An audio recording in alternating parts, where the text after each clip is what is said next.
You gotta love that. You gotta love that. I've been talking for about 15 minutes and it's been on mute. Um, well, that's great. But anyways, I'm gonna give you guys a quick recap if you guys didn't see. Vinicius is re-signing. Obviously, he rejected the multi-million offers from Saudi Arabia and is finalizing his extension with Real Madrid, new contract until 2029. It's good. I think that he's going to be the cornerstone of Real Madrid for the foreseeable future. The past few years, he's been the best left winger or the top three left wingers in Europe. And I think last year he really cemented that he's going to be the best left winger in Europe. Um, Obviously, this year has been a little bit of a blip just because of the addition of another forward with Mbappe who operates so primarily in his space. So obviously, just having a lot of chemistry with another big player usually takes time, especially of those caliber. And another thing is the fact that we didn't really have a system to really, really help them or at least influence them to do the correct kind of runs and the correct kind of passing lanes, pressing lanes, and so on and so forth. So I believe if the case happens, if we get a new manager, or if even if Carlo Ancelotti stays for another season and he opts for the 4-4-2, which is a lot more balanced, and then just have Jude go crashing in or Jude be the attacking 10 who links up well with both of them. I think that we'll see a better output come the next year. But as I digress, I'm just really happy that Vinicius signed. It's good to have him on a long-term contract. I just don't want to hear anything from Saudi. I don't want to hear from anything from any of these Premier League teams. We got him for until 2029, and hopefully he can continue with the kind of form that we saw from last game, where he's just kind of relentless and going at players and being the Vinicius that we know, other than the one that's have been a little bit complaintive to the refs, even though they should protect him a little bit more. But Grande Vinny, and I'm excited to see what's going to happen going forward. Just really quickly, Luka Modric and Lucas Vazquez's contract have been extended until July, so they can take part of the Club World Cup. I think this is huge. This is good for both of them. I think this also indicates, and whether or not it's true, it's completely true or not. I think it also indicates that obviously there's been reports from Lucas Vazquez that his renewal offer has kind of stalled, and it's pretty much imminent that he's going to be leaving at the end of the season. But even for Luka Modric, we haven't heard there's conversations about it, and there's a lot more news about Vinny getting his contract done, and this could just be something where they're just focusing on one contract at a time. But also there hasn't been a lot of news about Luka Modric in his contract. So there have been conflicting reports stating that this is his last year, just because of the new manager coming in and the new signings that we will need to fit into the midfield, and obviously a diminishing role. I'm assuming that Luka Modric is trying to play in the World Cup that is next year. So he's going to need time. He's going to need fitness. And I don't know if the club has enough space or minutes for him to fulfill that. Obviously, it would be great if Luka is able to retire at Real Madrid. And actually, that's actually another point, that's something to think about. What he might do is just renew for one more year. He might try to do what Toni Kroos did at the Euros, and renew one more year, and then retire at the end of next season, retire from Real Madrid, play that World Cup, and then go off into the sunset. I think that's probably more likely, and especially because he's such a club legend, I can definitely see that happening. I think his ultimate goal, like I said, is to play for the World Cup 2026 in America, the U.S., Mexico, and Canada. And probably is going to renew it with limited minutes, and understanding that he's going to get limited minutes, but just good enough to be able to get called into the national team. And then he's going to retire at the end of next season when we win the Champions League, and get a huge send-off from the club as the legend he is, the greatest midfielder of Real Madrid's history, and then play in the 2026 World Cup. And then I think he's going to hang up his boots then. But good. I'm glad that they've been renewed for the Club World Cup, and hopefully we can win that tournament, because we need both of their leadership in there. Big news here. Real Madrid are hesitant to spend big during the summer transfer market. This is something that I think every Real Madrid fan knew was going to happen. This is from AS. So, take it with a grain of salt. You never know what happens in situations like this, especially with this publication. But from all of the other reports that are coming out of how the club is really interested in Saliba, and how there are reports that Real Madrid are practically out of the race for Dean Huijsen. The club thinks 58 million release clause is too high and they don't want to pay it. It's coming out from Eduardo Burgos, another reputable person. Well, somewhat reputable. That's quite concerning. I don't understand how you're going to ask a manager to come in with his principled philosophy, with his own schemes, his tactics, the way that he plays, the formations that he plays in, and then you're not going to support him with the proper signings. I don't, and like I said, also, I don't know what is going on with our finances. I don't understand. We haven't, I mean, we signed Jude Bellingham, and obviously, we spent money to get Kylian Mbappe last season. We did a huge sign-on bonus, and his wages are pretty high. I think they're the second highest in the club, barring this new Vinicius deal. And also, I heard that Jude Bellingham wants to have conversations about his contract as well. So all our top players are all jockeying for higher salaries. So I think it's apt that if that's the case, we need to try to move on from some of our larger contracts that are not contributing. And I think one of those is Alaba. I think it's so everyone knows that Alaba should not be in this team anymore. If we want to set ourselves up for the foreseeable future, for the next 10 years, what we should be doing is shipping off Alaba respectfully because of I think he did help us win. He was a major player for us in the 2022 Champions League, 2022, 2023. I think it was 2023, 2022, 2023 Champions League. The last one we won when we beat Dortmund.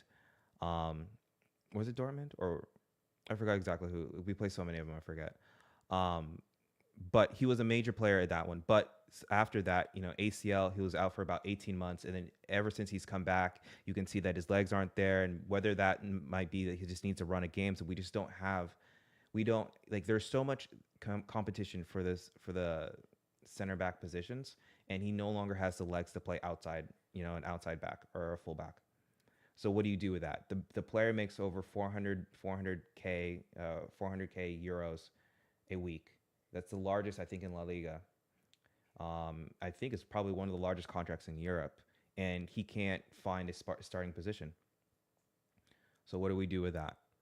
So we're gonna keep him on another year. Hope that Saliba is going to pretty much run his contract down at Arsenal. Like Arsenal didn't just watch Trent do the same at Liverpool and it was a story of Europe for months.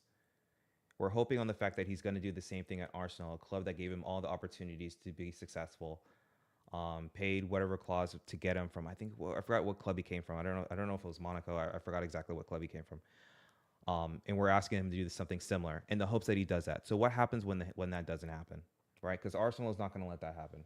They're either going to ask us to pay 100 million plus to sign Saliba, because I think his contract runs out. Is it 2026 or 2027? I think it's 2027. They're going to ask us next transfer window to spend over 100 million to get him, and obviously, as you guys know, our board does not like to spend money, and we won't do it. And then we're going to ask him to sit on his deal. And then what Arsenal are going to do is they're going to force him out of the team if he tries. And obviously, if a player's trying to go play at a World Cup, a player's trying to do all this, he's not going to. So he's going to go somewhere else. Other clubs are going to go pay for it. So then we're going to lose on Dean Huijsen, and then we're going to lose on Saliba because of this model of just getting people on free. And even as a Real Madrid fan, I do think that some of this is getting a little ridiculous. Um, it worked on Mbappe, but it was, we're still trying to see if it's going to work out with that because Mbappe, we got him after like 5 years. He's 26, and even though this season he scored 33, he's not a striker, and we're still trying to see if this iteration of Real Madrid is going to work. So far, it has not shown any dividends to that, even though we are still only 4 points off Barcelona. We're in a Copa del Rey final, and at least we made the round of 16 for the Champions League, but that's not acceptable anymore for Real Madrid. So I don't know if the club's main focus is actually on sporting ventures or whether it's more about being a sustainable business. And I think the longer this goes and the more evidence shows itself, it's that we are slowly becoming teams like Liverpool and teams like, well, at least the owners are operating in a model similar to the owners like FSG, or not even Clear Lake, but FSG, where it's just sustainable, sustain, and incremental advancements. What in the sporting venture, just get through. You don't have to win every season. Just be in the mix, get the TV revenue, and then we'll spend maybe once every 2 or 3 years. Um, I think that's just kind of indicative of what's kind of going on here with Dean Huijsen. Like, I just don't understand how a player of his quality, a 19-year-old who starts for the Spanish national team and is begging him and his father are begging Real Madrid to sign him, and we need center backs because Rudiger can't play for forever. Militao has had two ACL surgeries, or he's been injured with ACLs twice in the past 24 months. And we're expecting someone who has had two ACLs on different legs to come back and be a starting and contributing player for a Real Madrid team. Especially then also with Alaba. You have Alaba, you have Rudiger who's old, and then you have Militao that has no legs. And you don't want to sign Dean Huijsen because it's 58 million is too expensive. I don't see the logic in that. I don't understand how that makes sense.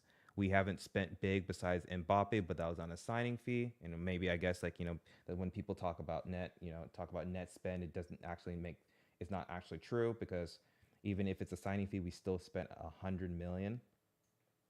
But I do believe that we had to have recouped a lot of that through jersey sales. Mbappe sale, jersey sales have to be going through the roof.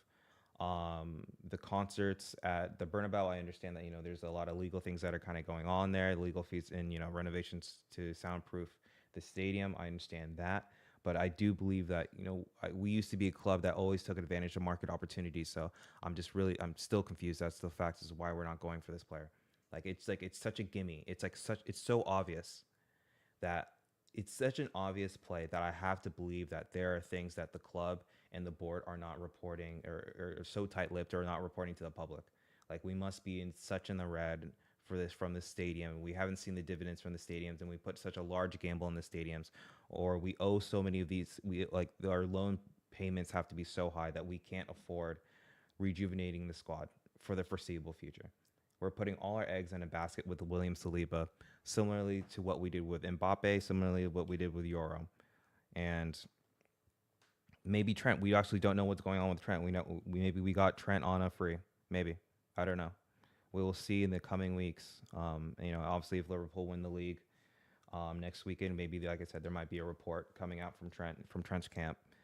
And maybe we did get Trent, and then maybe we are 2 for 3 because obviously Lenny Euro kind of caved at the last minute and went to Man United. But it's disappointing. Just a disappointing report, and something that I was dreading, and I was hoping that was going to be true, especially with all the reports saying that Real Madrid weren't sure if they wanted to sign a center back. So I don't know what it's going to take for them to sign a center back.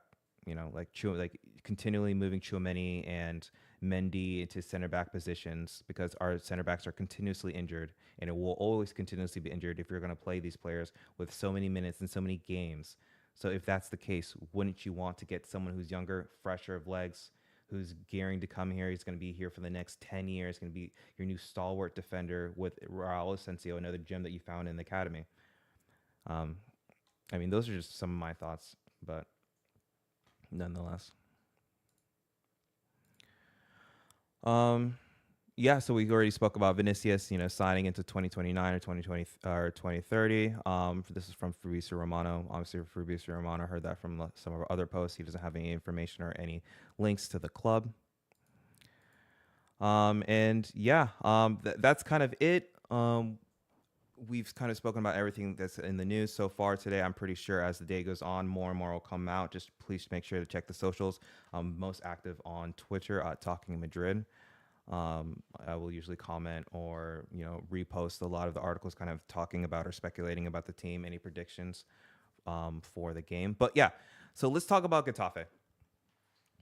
Vinicius, Rodrigo. This is the projected lineup by FootMob. This is Vinicius and Rodrigo, Bellingham, Modric, Camavinga, Valverde, Vasquez, Asensio, Tchouameni, and Garcia. Obviously, with the players that we have injured are Ferland Mendy, Daniel Carvajal, Eder Militao, and Kylian Mbappe. So the expected people are out injured. I think there's like no surprises here. For me, I don't know about this Tchouameni. I don't think I've seen any excuse me, I don't think I've seen any reports of Rudiger being overloaded or excuse me, or being overloaded or injured. So I'm a little surprised that we have Tchouameni back here. I think just if we're going for the league, unfortunately, and we need to play our strongest back line because our back line has been our weak link all year. Um, I think Rudiger needs to play here. We no longer have Champions League games, so that does give us more time between games. This is probably the first time in many, many years that we've had this. We've had that amount of time at this point of the season. So I think Rudiger at this point, you've been riding him throughout this entire year. You might as well ride him out until the end of the season, until like La Liga's over. Once La Liga is over, then yeah, that's when I think you can start just kind of even promoting some from Castilla or some of your younger players to go and play in these positions to get some experience because the league is going to be over and we've solidified ourselves into Champions League next year, especially with the fact that Spain actually has 5 teams going into playing in the Champions League. So I believe that we should have Rudiger. I think it should be Rudiger, Asensio. I'm okay with Vasquez and Garcia because I believe they're going to, as you can see here, they have a four. Look at this lineup, a 4-5-1. So they're just going to sit back. They're going to sit back, and try to hit us on the counter. I believe that we have enough cover in the midfield here to be able to deal with a lot of the threats that Getafe may throw at us. Borrellas has a reputation for obviously sitting back and just kind of absorbing pressure for all games, and they play MMA. They don't play football; they play MMA. So I'm assuming that there's going to be a lot of fouls of Vinicius, and I need from Vinicius not to play into some of their tactics and just play his game, be the same player that was their last game against Athletic Club, and he was relentless and continually attacking, and continually looking for 1v1s, continually looking to isolate the fullbacks on either side and really take them on. And I think that's when he's at his best. So hopefully he doesn't play into any of those games because we understand what Getafe is going to do. Getafe at home, mind you, we know what they're going to do. Rodrigo, I need a better game from Rodrigo, especially in this 4-4-2. You're not being asked to pretty much defend because he has a lot of cover. Obviously, he's going to help support Valverde when he can, but if you don't have the responsibility of continually going back, we need some offensive output from Rodrigo. I think the stats this season have been pretty poor, but it's been kind of consistently poor for a while. I mean, last season probably was one of his better seasons. Especially in that 4-4-2 lineup, something similar to this, where Bellingham would go crash the box. But this season, with the implementation of Mbappe, it looks like Rodrigo is either being asked to be isolated on the right wing, all the way at the byline to create spaces, I'm not exactly sure. Just maybe he doesn't get a lot of the ball. Maybe he just feels like he's being iced out of the attack. And majority of obviously our heat map is mostly on this left side, so he has to continually drift all the way into the inside where it's kind of overcrowded, and he's not able to do a lot of the magic that he has. So with the fact is that you're playing in a front two, I'm expecting Rodrigo to play a lot better. I need to see some goal contributions. He has to get on the score sheet, whether it's an assist or a goal. And I'm okay even with a pre-assist, but we just need to see more offensive output out of Rodrigo for me to justify him being in the starting lineup game in and game out. Bellingham, we've been running him into the ground. I think that this is his best position up here. Obviously providing assists to Vinicius and Rodrigo, as well as being able to get on the end of crosses or the end of cutbacks, at the top of the box, or even at the penalty spot, whether it be headers. He is our only aerial threat in our front line. Tchouameni usually is another one. Tchouameni, Rodrigo, and Asensio are aerial threats, but the only one in our front line. So I do think that this is his best position. This is where Bellingham had his breakout season last year and was top 3 players in the Ballon d'Or race. I thought that, never mind. I'm not even going to bring that up. That's going to start a war. But yeah, Bellingham, this is his best position. He plays well here. I know that we've kind of run him into the ground.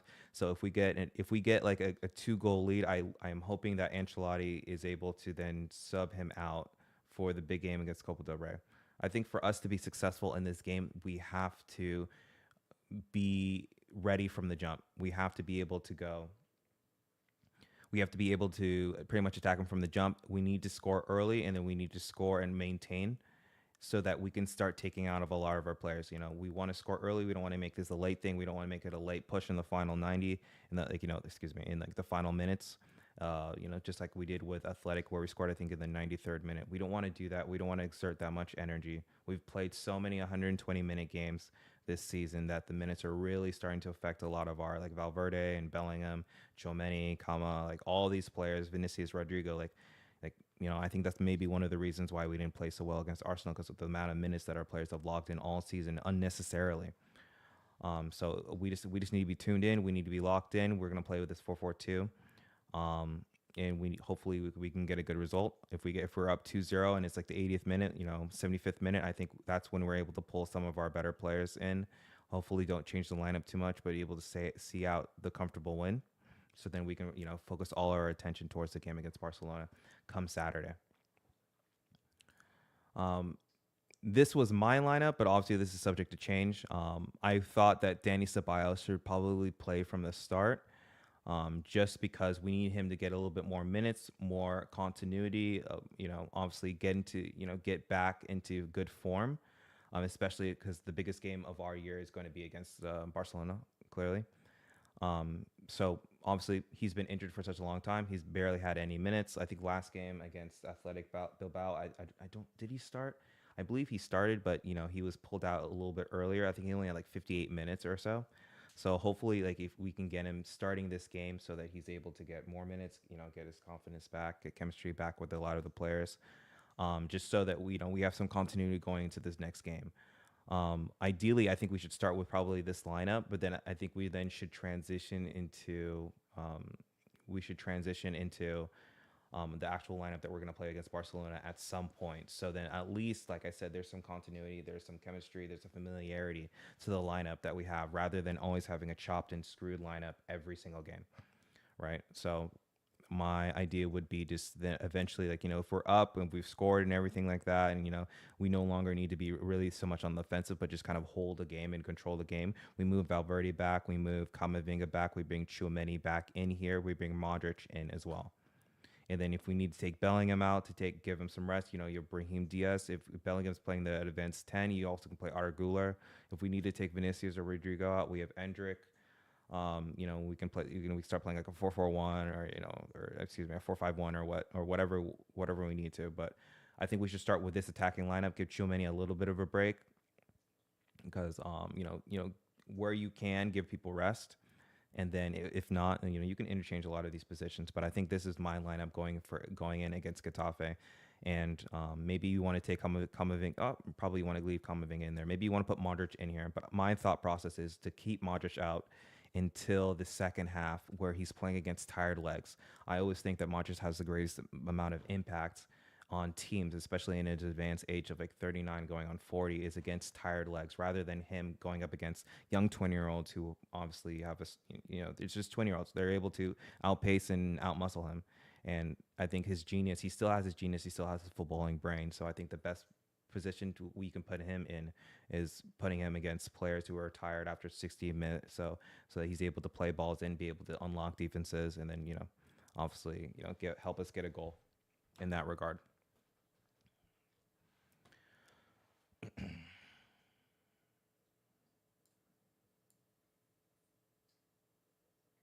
So really quick, I wanted to talk. There was this article that came out from Mark Ogden. This came out. It was early. I guess it was 2 days ago, where essentially he was essentially talking about how should Trent Alexander-Arnold think twice about Real Madrid, and I kind of just wanted to go through it really quickly. Trent Alexander-Arnold has a big decision to make. He may have already made it and is simply waiting to tell the world where he would be willing to play next season. But as he ripped off his Liverpool shirt in celebration after scoring the winning goal against Leicester on Sunday, any thoughts of wearing the white of Real Madrid seemed a million miles away. Even with that opening paragraph, I don't even like. I think that's a pretty bold take to have. I felt like that like this is not the first time Trent has scored a goal. And I understand, like, they're one game away from winning the league, and obviously that is immense and huge to the EPL teams and EPL fans. And I'm not saying that winning the league is not something that's huge here at Real Madrid as well. I think we just put more of an emphasis towards the Champions League, clearly. But the fact is, like, that celebration seemed like it was like this might be my last goal that I ever scored at the club. And that was the take that I got from it. I don't think I really mentioned much of it anywhere else, but that wasn't a normal one in my opinion. I felt like that one he hung up his jersey. He hung up his jersey. He took off his shirt, slid, hung the jersey on the corner flag, and then walked away and then looked at it. And that for me seems like that's like a Netflix. Like we're gonna find out he's doing some kind of documentary, some kind of Liverpool documentary about being a Scouser and how he lived out his dreams and stuff. And like I mean, you guys can like clip it or whatever, hold that. I'm telling you that is going to be in a documentary somewhere in the next year or two on Netflix or Amazon Prime UK or whatever. That does not seem that he was like, yeah, I'm here to stay. I could be wrong, like I said, but I do think that this is a pretty bold take, and I do think that this is more of a bias, like an English bias thing. I don't know what it is about English, like I don't know what it is about like the England fans and media about their. I understand having a bias, but like I don't believe it's the same with Spanish players going to the EPL. I just don't get it. I don't know what kind of hubris it is, and I'm not English. I'm American, so maybe I just don't understand it. But there always seems to be some weird implicit bias that English players have to play in the EPL, and they are so much better than La Liga, even though that Spanish teams routinely outperform English teams in European competition. But that's another conversation for another day. After seeing Mohamed Salah and Virgil van Dijk pledge their future to Liverpool and then scoring a goal that moved Liverpool to within 3 points of the Premier League, it may be the appeal of living Anfield for Real Madrid is suddenly not quite as strong as it was just a month ago. I don't know where he's getting from that. I don't. Like I said, like this just feels like a lot of conjecture. Sources have told ESPN the Real are increasingly confident of signing England defender this summer, with a 26-year-old seemingly destined for Santiago Bernabeu as a free agent once the Liverpool contract expires at the end of June.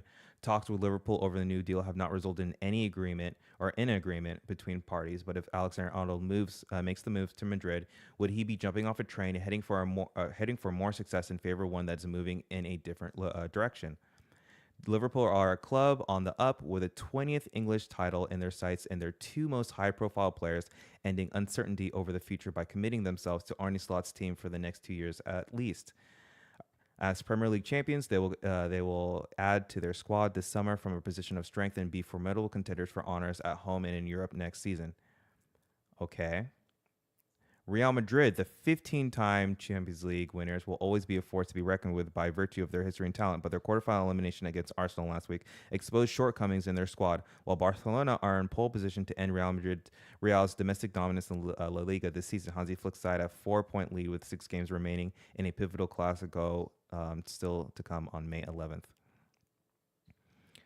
So this sentiment is something that I've had conversations or back and forth with Liverpool fans on Twitter, something that I do not recommend. It is not healthy. Do not do it.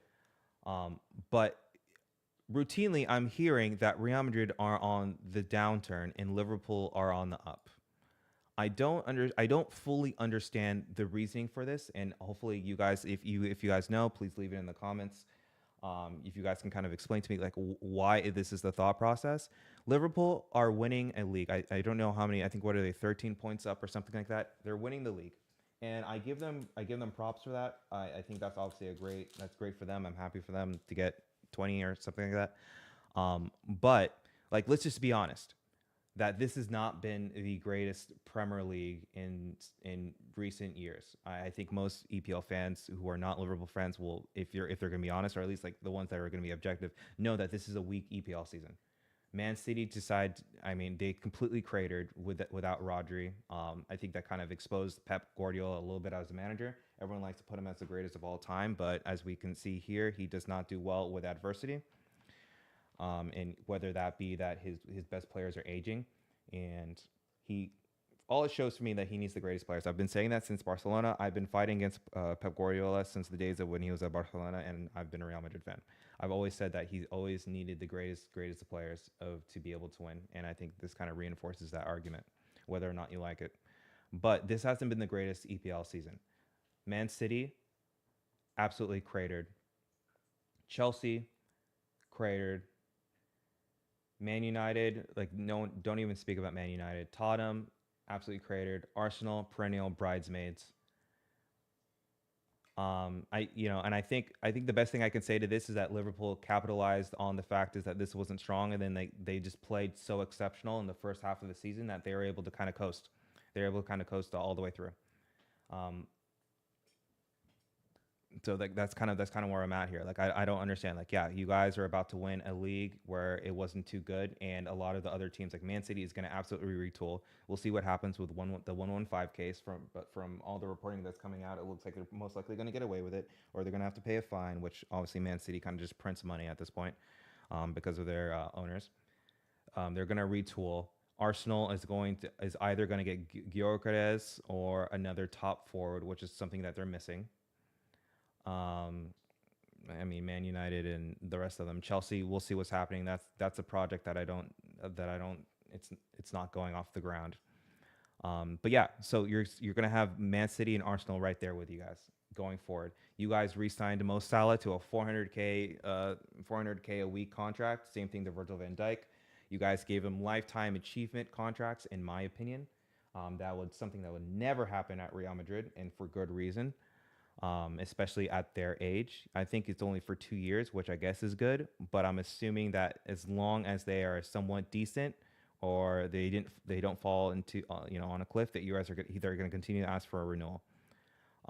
As we see here, at least in my opinion, Mohamed Salah always tails off at the end of seasons, whether that is just due to the physical demands of the league or whether his play style. He's not the same Mohamed Salah from the first half of the season. Virgil van Dijk recently has been getting cooked. Like that fail comp that they can do like after the winter break is going to be pretty crazy. He has not been as good as he has been in the past, and you guys have signed them on to extensions, and they're only going to get worse. They're only going to get worse, especially Salah, Salah is all about physicality and pace and push. And you sign him on, and then he's all it takes is one injury, and I don't ask that for anyone, obviously. But with his age, you have to be careful. You have to like obviously he clearly takes care of his body. He falls in the same, I think, in the same suit as how Ronaldo, would take care of his body, and still to this day takes care of his body for longevity, and hopefully he can continue. But you never know how the output is going to be. And you sign them to long contracts, and you kind of stifled yourself with other, in my opinion, I don't know you guys' finances, but I can only assume with PSR and however all these, pretty much all the teams in Europe they're operating, that two players with 400k is ridiculous. But maybe winning the EPL has made you guys been able to do so, and maybe you guys are not going to sign any big players, and you're just going to sign players that are able to fill in from positions that you need. But I digress. If you continue, it's like, okay, so you have Salah, you have Van Dijk, you both signed to 400k contracts. Trent Alexander-Arnold, as of 4/23/25, has not signed a deal to renew with Liverpool, and all indications mean that he's going to be going to the Bernabeu come next year as a free transfer. So you need to replace a left back. Okay, Konate he's not renewing, and the contracts that you guys are providing him, he's not renewing. Maybe he wants to stay, but maybe he's angling for a better contract, and he's following suit like Virgil van Dijk, right?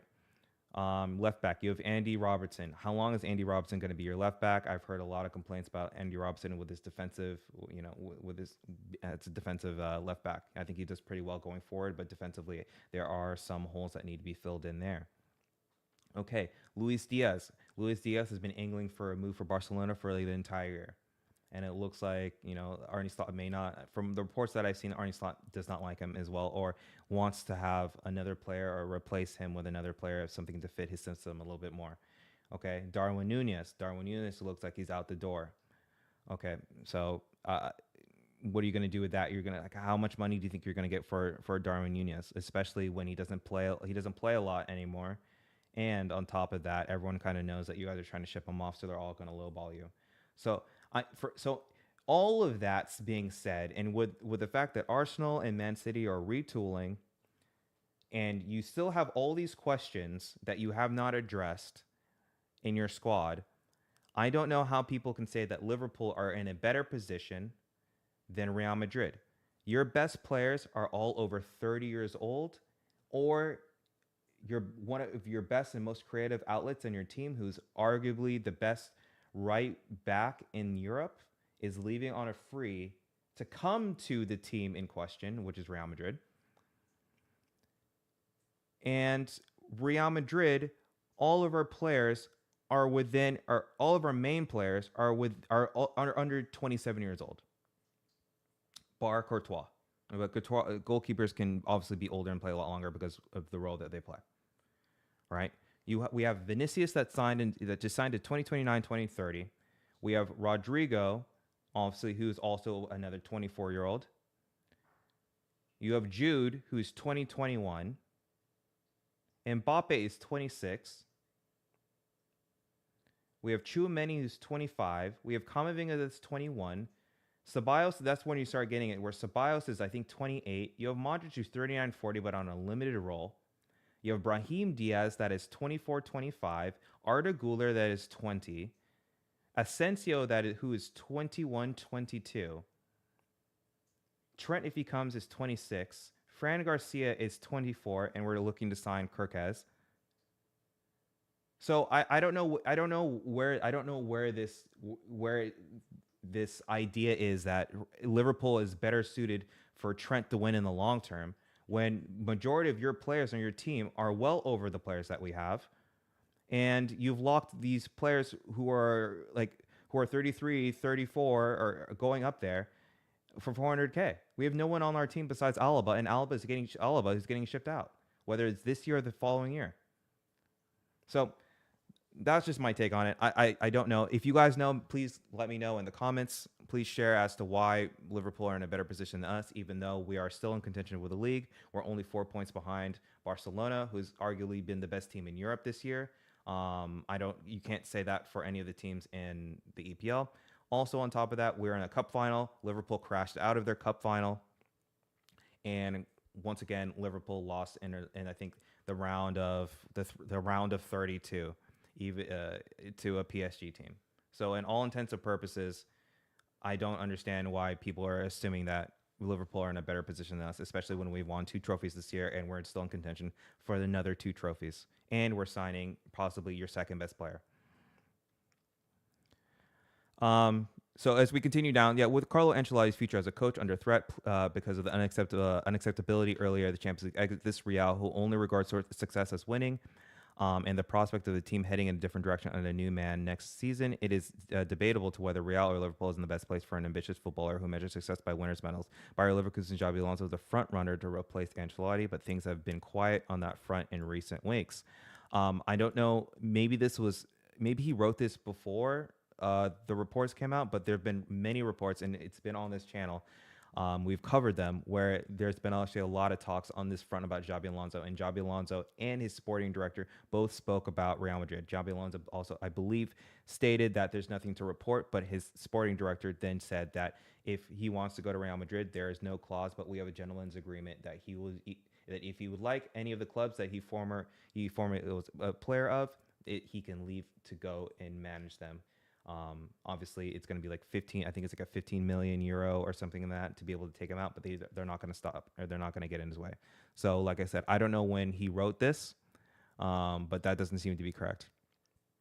Alexander-Arnold has won everything he can win in England with Liverpool at least once. In his admission earlier this season that he wants to become the fullback to win the Ballon d'Or, hinted at his mind's eye, already visualizing himself in a Real shirt, playing for a club that he's enjoyed 12 Ballon d'Or wins, a record shared with Barcelona. But recent weeks have suggested that Real is no longer the number one destination in the world for the world's best players, and if Alexander-Arnold is still to make a final decision, he might be advised to think about how the years ahead might look. Barcelona are favorites to win La Liga, and the emergence of 17-year-old Lamine Yamal has given Flick's team the sprinkling of stardust that they have not enjoyed since Lionel Messi left the Camp Nou for PSG in 2021. Their squad of exciting youngsters, with the help of Robert Lewandowski and Rafinha, could also take Real's crown as European champions this season if they overcome Inter Milan in the Champions League semifinals before beating Arsenal or PSG in the final. Okay, so just to speak about this briefly, Barcelona, this is their best team that they've had in the last 5, I dare say close to 10 years.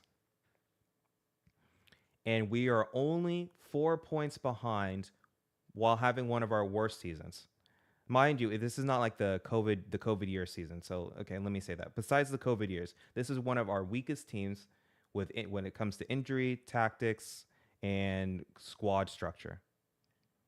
I will say this is one of the weakest teams, and we're still only 4 points behind in the league Barcelona, one of their strongest teams, even with this Lamine Yamal. Like, I understand he's a great player, but people are glazing, I think, a little bit too much. He's a great player, but he's a little inconsistent.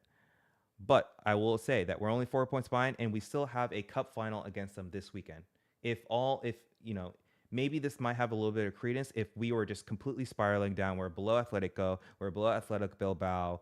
We're all the way down in like fifth or sixth. Fifth or sixth, we crashed out of the Copa del Rey, and then we crashed out of the Champions League. But like I said, the only difference between us and Liverpool at this stage, if we're really going to be about it, is the fact is that they're number one in their league and we're number two. So I'll give him that. But I can also say that they crashed out of the Carabao Cup and the FA Cup. And while we're in the Copa del Rey, and made it to the final of the Spanish Super Cup. And we went further in the Champions League. But I digress. Although Real dismantled Man City in the Champions League round of 16, their 5-1 aggregate defeat against Arsenal when they lost both legs exposed the weakness in the squad that Alexander-Arnold alone will not be able to solve. How will Real replace defenders Antonio Rudiger, David Alaba, both 32 and 39-year-old Luka Modric in midfield? They still not addressed the loss of Toni Kroos following his retirement from last summer. And even if Real beat Arsenal to the signing of Real Sociedad midfielder Martin Zubimendi, it will not be the solution to their problems. So once again, how will we replace defenders Antonio Rudiger and David Alaba? Rudiger is 32. How old is Van Dijk?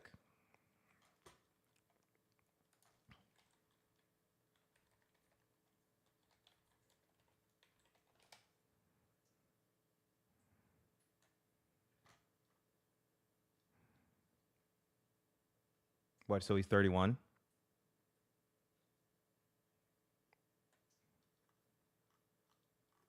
Others need to be popular. Or 33, excuse me. It's 33, excuse me.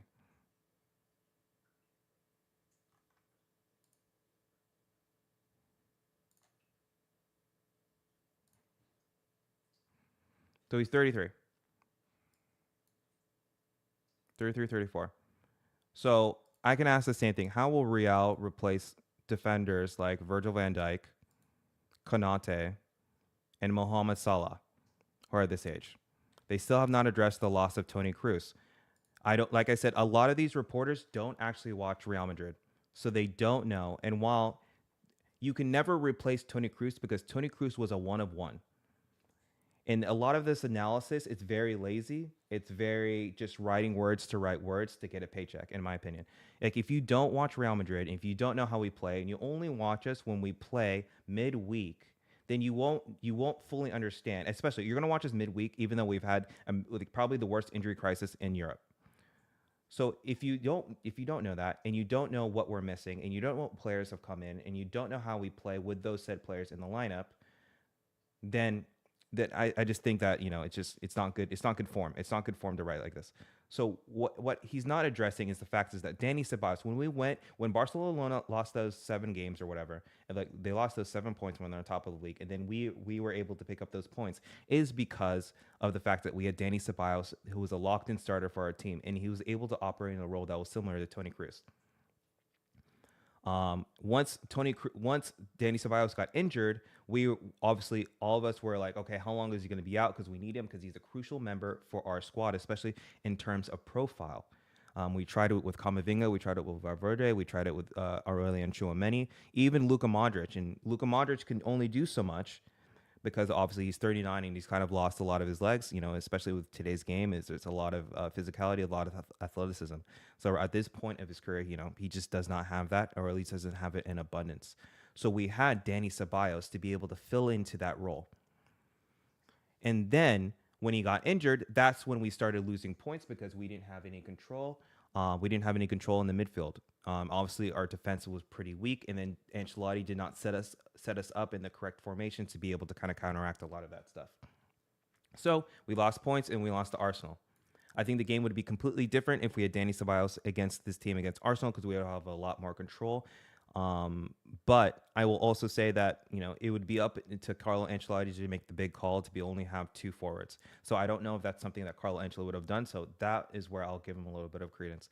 But ultimately, if you get a player like Martin Zubimendi who offers that role, that offers the role of Toni Kroos, where it's just a recycler, the control, the tempo setter, to be able to control the ball and be able just to hold the ball in possession, as well as if you want to play like, I mean, you can choose either Zubimendi or Dani Ceballos depending on the game that you're playing. You could in some lineups, I mean, in some games in La Liga, you can probably play Martin Zubimendi and Ceballos in a midfield with Jude and then probably Valverde. If you really want control, if you really want to hold the ball, but you're still at that point still going to be playing with two forwards up top. But Martin Zubimendi and Dani Ceballos do fill the role that Toni Kroos has left. I think Zubimendi is 26 and then Ceballos is 28, so they're not going to be there for forever. But the fact is that you do have somewhat of a stopgap if the next manager who's going to be here wants a controller or a pausa or a recycler, someone just to really kind of recycle possession, because that's something that we're hurting for in our buildup.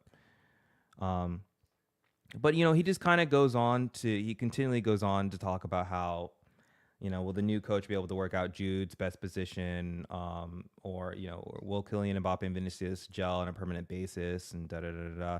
Barcelona don't have the same dilemmas to solve in Spain, while Liverpool have even fewer to address. I don't fully believe this at all, because Connor Bradley is not a direct replacement. Even their fans are saying that. Who's gonna like, what's gonna happen with Diaz? What's gonna happen with Nunes? What's gonna happen with Konate? What's gonna happen with Robertson? You eventually have to address the fact that Salah they're in their 30s. You're gonna have to, if you guys keep on saying this sustained success, your two best players are both over 30. Who is gonna replace them? And do you even have the money, or are you willing to spend the money to be able to replace those players? While Real Madrid in the recent years have been, we were trying to be frugal. It looks like our board is trying to be very, very frugal, but at least we do have the pull to be able to ask players if you want, like, to kind of run down your contract or force your clubs to come to the table. While I don't like that in all cases, we are still the most profitable club in the world. We'll still continue to operate as such. We are always going to be in the Champions League. We'll always be in contention in La Liga. And if things don't do, and the one thing about my club is if things go poorly in one season, that we usually rectify it within a season.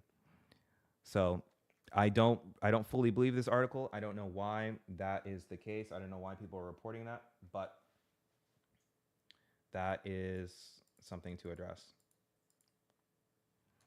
So here is their report on ESPN FC, where Mark Ogden and some of these other reporters, James Oley and Rob Dawson, kind of debate if Trent should think twice. So it's essentially him talking about the article that he wrote the day prior. They are 4 points behind Barcelona in the La Liga title race, and there are now doubts about Carlo Ancelotti's future at the Bernabeu.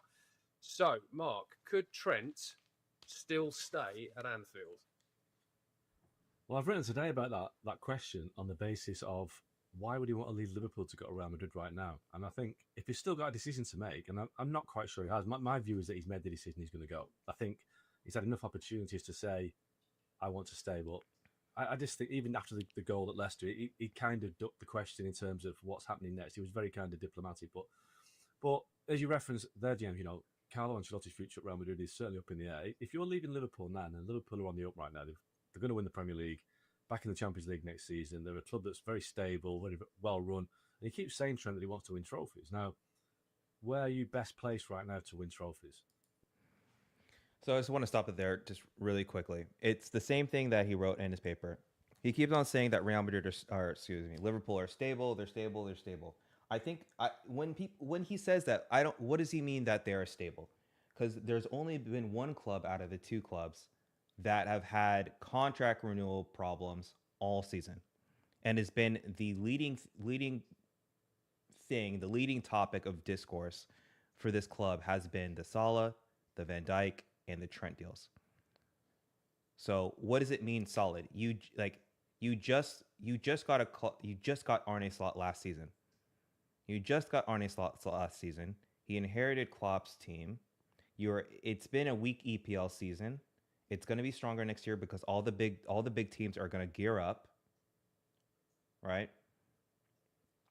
Compared to Real Madrid, where there's going to be a coaching change, But it's not like they're getting a. It's the coach that you guys want. It's the coach that Liverpool wanted before Arne Slot. You guys are trying to get Xabi Alonso. Xabi Alonso said no. He wants to go to Real Madrid, so he stayed in Bayer Leverkusen and he's waiting for the call. So Xabi Alonso is going to come in. He's going to implement a system, right? Trent wants to play more into the midfield, wants to be more of an attacking player with probably less responsibilities with defense, less, not none. Xabi Alonso plays with wing backs. Trent can fill in that right wing back role. Or even if we play in a 4-4-2, Trent then can always invert from the wide. Conversations had to have happened with his entourage where there have been promises that have been made so that Trent is able to play in a position where he can influence more in the attack and probably have less responsibilities defending. And we have the players to go and compensate for that, whether it be Camavinga, whether it be Tchouaméni, whether it be Valverde.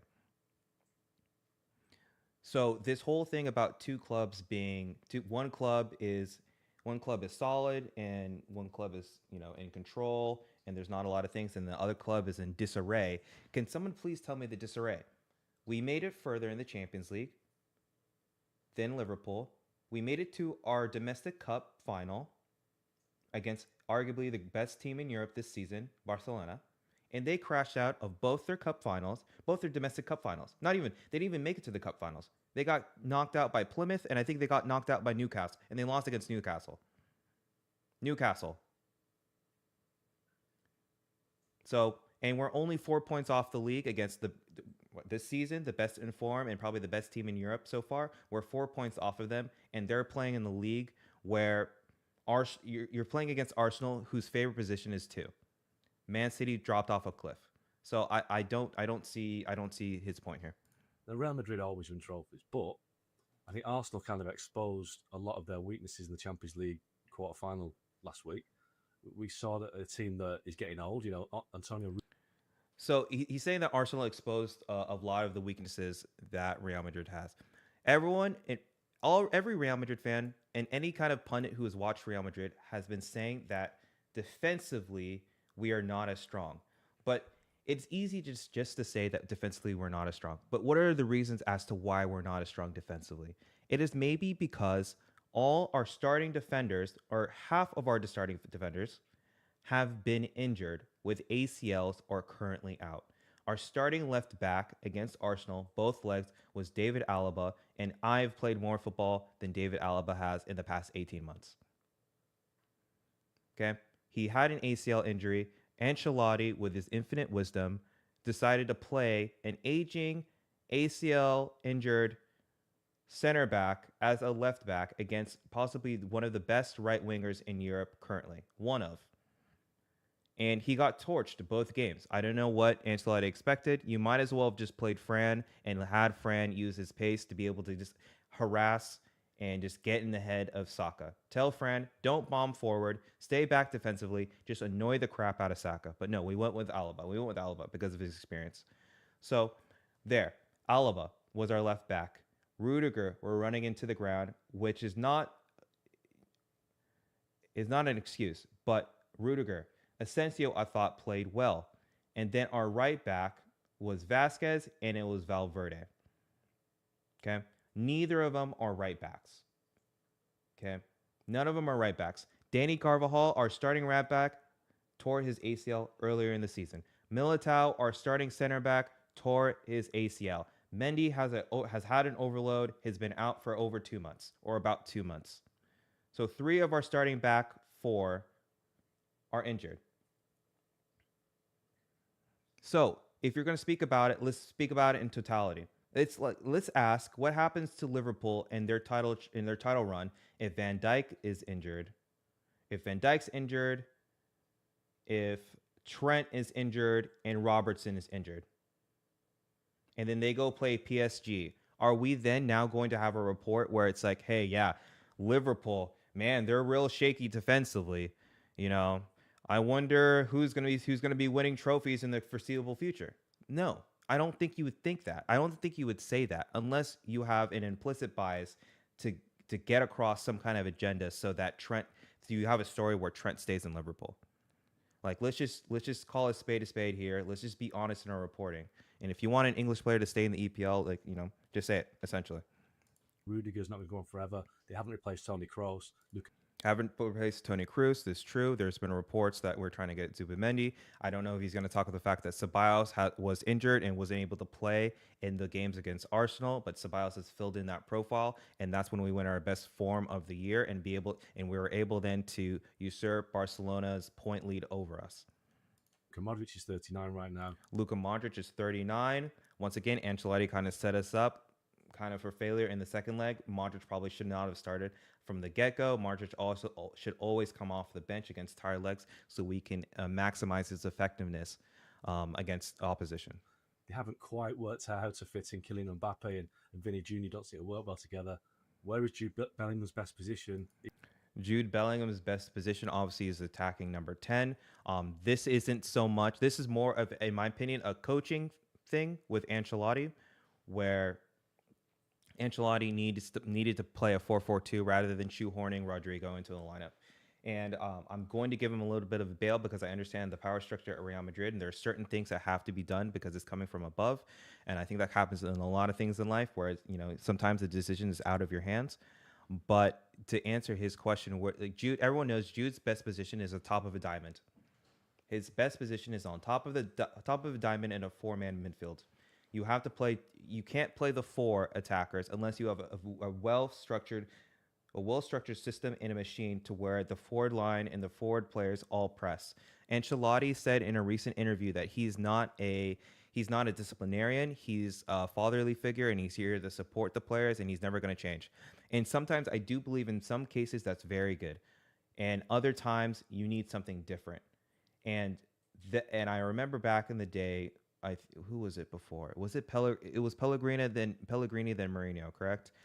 When Mourinho came in, while he could also be that fatherly figure, he also was a disciplinarian, and he was hard on the players. He gave our players that grit, and for the players who bought into it, they would run through a wall. And those were the days where we had those fierce battles with Barcelona.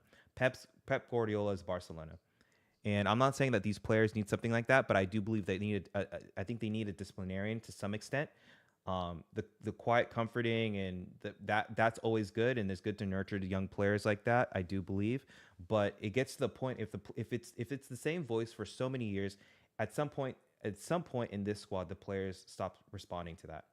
And if you're not able to change, then ultimately I think that you're kind of left with nothing. At that point, if you're not going to change, you're not willing to change, and the players aren't responding to that message anymore, then I think there needs to be a change at helm. So I think that's exactly kind of what's going on, especially when reports came out that senior players talked to Florentino Perez after the Arsenal game and said that there are zero tactics and that they were kind of left out to dry against an Arsenal team. But that's kind of how it went. He continued to go with Mark Ogden. I think there is this kind of an implicit bias. I don't know where this bias came from.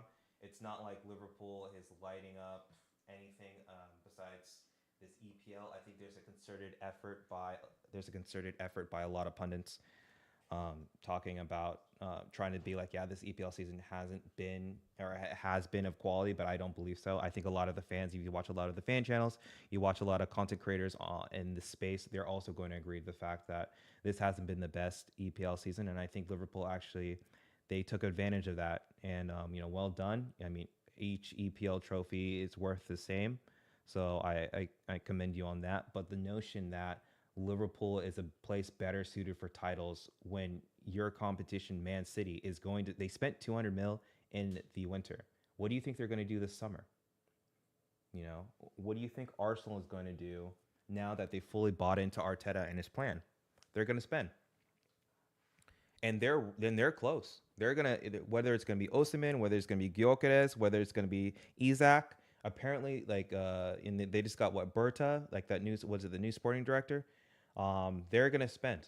They're going to recoup. And I think that Liverpool is going to have to address if Trent does not re-sign. And as we've seen when he's out injured, even though Liverpool fans got salty and said Connor Bradley can do better, you guys don't have the same creativity and offensive output without Trent. So you're going to have to address that. You're going to have to address that. You're going to have to address Nunez. You're going to have to address the fact that you need to re-sign or not re-sign. You got to figure out what's going to happen with Diaz. Right now, one of your like only forwards is Jota. Um, I don't know exactly who you're trying to go for as forwards. Whether it's going to be Isak, you're going to spend over 100 million for that. Good luck. Newcastle is not. It doesn't look to be a selling club, and they're looking if they get Champions League. That I don't see them selling.